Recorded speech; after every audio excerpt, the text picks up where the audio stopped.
Today, we will introduce 3 simple and practical methods to remove inline components on a PCB board without the need for a hot air gun, using only an electric soldering iron.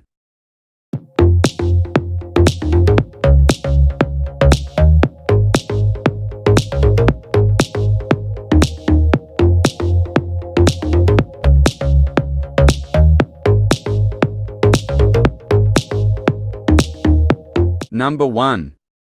Add some tin to increase the thermal conductivity area, and the soldering iron melts the tin at the interface.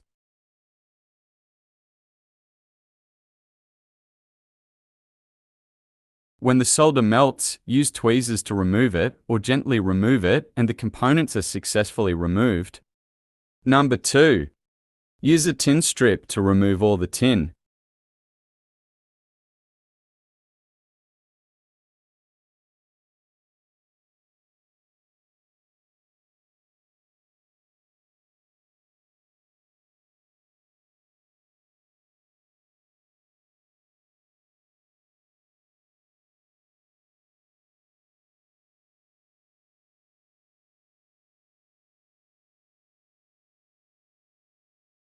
Number 3.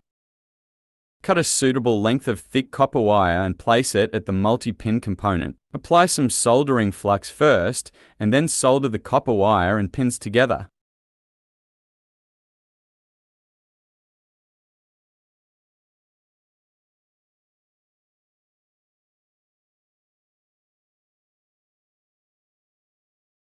Finally, move the soldering iron head while heating all pins.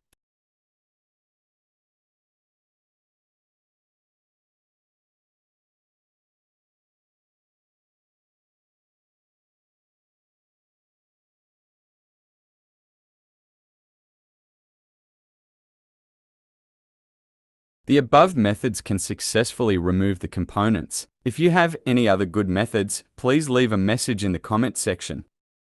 That's all for today. If you are interested in microscope products that can record such clear images, you can learn more in the introduction.